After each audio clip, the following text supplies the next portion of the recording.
Bismillahirrahmanirrahim. Assalamu alaikum, my dear followers. I am excited to announce that I will be starting a series of lectures for metric level students focusing on English. In this video, we will be covering the first chapter of the English textbook. So, dear students, in this video, we will discuss first of all metric part 2. English chapter first, Hazrat Muhammad sallallahu alaihi wasallam, an embodiment of justice. Here we will discuss about its box question. So students, सबसे पहले हम जो है वो box question को discuss करेंगे, ठीक है। और बॉक्स क्वेश्चन स्टार्ट करने से पहले मैं आपको एक चीज बता दूं कि जो बच्चे अक्सर गलती करते हैं कि सवाल आपका अगर प्रेजेंट में होता है तो बच्चे आंसर उसका फ्यूचर में या पास्ट में दे रहे होते हैं, और अगर आंसर आपका जो है वो प्रेजेंट में होता है तो बच्चे उसको पास्ट बना रहे होते हैं। तो ये बात आपने बिल्कुल अपने माइंड में बिठा लेनी है कि जब भी जो है वो आप अपना पेपर अटेम्प्ट करें या कोई भी टेस्ट अटेम्प्ट करें तो पहले आप ये देख लें कि क्वेश्चन की नोयत क्या होती है। Basically what kind of question, मुराद ये है कि आपका जो क्वेश्चन है उसमें टेंस कौन सा इस्तेमाल किया गया है और आपने उस आंसर को किस वे में करना है। लाइक यहाँ पर मैंने आपसे बॉक्स क्वेश्चन शेयर किए हैं, तो आपका पहला जो सवाल है उसमें बताया गया है कि हाउ डिड रसूल सल्लल्लाहु अलैहि वसल्लम रिजॉल्व द इशू, कि आप सल्लल्लाहु अलैहि वसल्लम ने जो मसला था वो कैसे हल किया था। अब इशू तो आपको पता है कि उस चैप्टर में कौन से इशू पे बात की, हजर अस्वद का इशू उठा था इस चैप्टर में जिसके ऊपर बात की गई थी।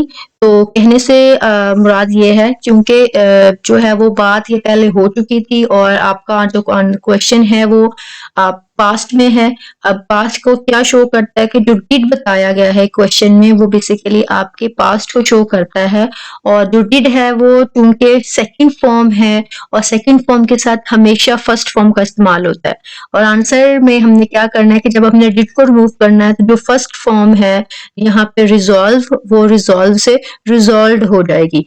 तो ये जो एग्जामिनर जब पेपर आपका चेक करते हैं तो इस चीज को वो क्या समझते हैं, इस चीज को आपकी मिस्टेक नहीं करते, कहते हैं इट्स अ ब्लंडर, कि बच्चे ने क्या किया है कि बच्चा ने जो है वो मिस्टेक नहीं की बल्कि एक ब्लंडर किया कि बच्चे को इतना ही नहीं पता कि आंसर जो है वो हमने किस वे में लिखना है। तो बेटे ये बच्चे आपने इस बात को जो है वो याद रखना है।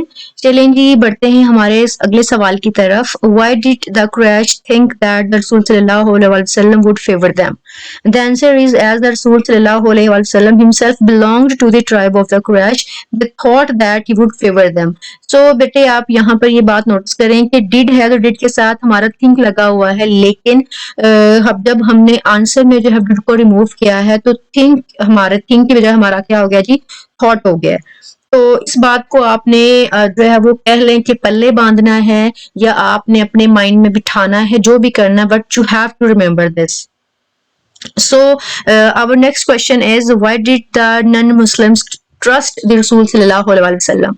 So the answer is, the non-Muslims trusted the Rasul sallallahu alaihi wasallam as he well known for doing justice. So बेटे देखिए यहाँ पर हमारे थर्ड क्वेश्चन में भी जो है डिड था और डिड के साथ ट्रस्ट था।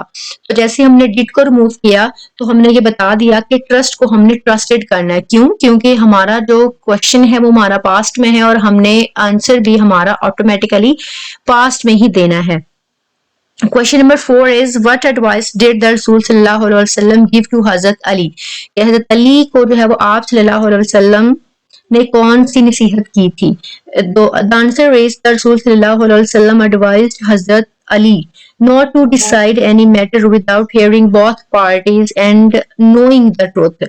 ठीक है, आप सल्लल्लाहु अलैहि वसल्लम ने नसीहत की हजरत अली को कि आपने जो है वो एक पार्टी को सुन के उसका फैसला नहीं करना, बल्कि जो दो पार्टीज आपके पास आती हैं, दो फ्रीक आपके पास आते हैं, आपने दोनों की बातें सुनी, उसके बाद आपने जो है वो जो ठीक आपको लगेगा उनके हक में आपने क्या करना है जी, फैसला करना है। तो इन चारों सवाल में बेटे डिड का इस्तेमाल हुआ था और हमने क्या किया कि हमने डिड को रिमूव जब किया तो उसकी जगह पे हमने सेकंड फॉर्म का इस्तेमाल किया। ठीक है बेटे, अब आगे हमारा क्वेश्चन नंबर 5 है जी, what does the word proclaimed mean? अब यहाँ पे नोटिस करने वाली बात ये है कि पहले जो हमारे 4 क्वेश्चन थे उनमें हमने डिड का इस्तेमाल देखा और उसके बाद हमने डिड को जब रिमूव किया then we added automatically second form, ठीक है, इन प्लेस ऑफ डिड।